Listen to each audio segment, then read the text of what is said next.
I like to talk about sort of the context of pain. So it's one of those things where, say, I use the example of you're a kid in school and someone pulls your hair, right? It's sitting behind you at the desk, pull your hair. You turn around, you want to yell at them, bang them, whatever. But if you're in the throes of passion and you grab your lover's hair and pull it, they might be like, more, more, more.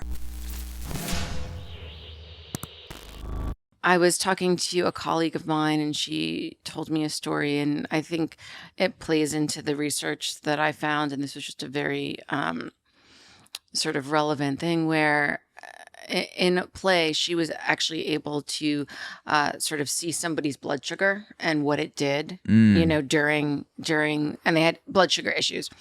And the overall takeaway was that their blood sugar was more stable and normal after play for a long period of time. Wow.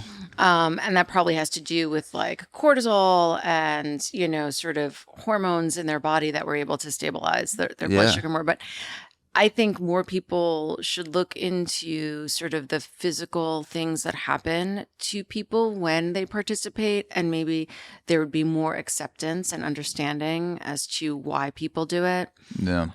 You look at people who like to play sports or do activities that maybe would be considered physically challenging. And all of that's fine. Like you can run your marathon and you can, swim around Manhattan and do your Tough Mudder and everyone's going to pat you on the back.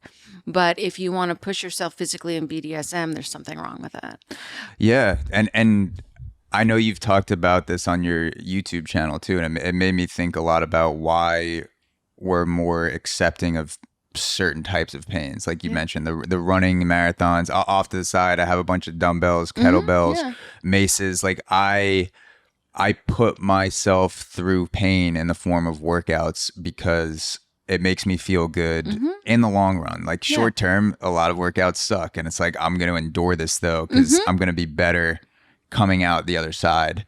So why is that? Like if I just completely break down my body and run 26 miles, like it's horrible. Like physically, it like completely decimates you. But that's put on a pedestal as a form of pain that is praised. So it's just like people like to think that we're so open as a society, but when it comes to things that are sexual or in line with BDSM, we're weirdly puritanical. Like we're very open with some things. But then with other things, it's like, don't even touch that. Like if you touch this, you're weird or something's wrong with you. And there are plenty of people out there who are like, well, I don't want anyone, to do any kinky BDSM stuff. And I don't want to run a marathon. And I don't want to push my body, which is fine as well. But I like to talk about sort of the context of pain. So it's one of those things where, say, I use the example of you're a kid in school and someone pulls your hair, right? It's sitting behind you at the desk, pull your hair. You turn around, you want to yell at them, bang them, whatever. But if you're in the throes of passion and you grab your lover's hair and pull it, they might be like, more, more, more. Yeah. So it's the context behind why it's being done.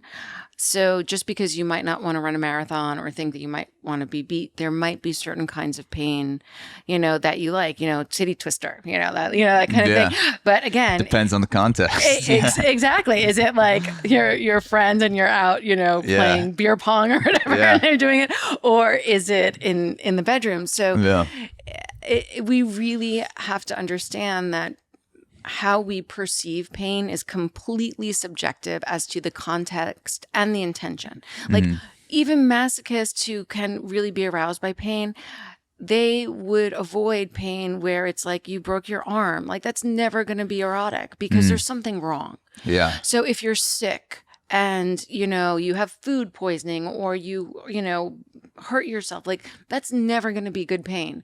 You're always going to feel crappy with that kind of pain. Yeah. But if the context behind the pain is positive, then the sensation will be more positive.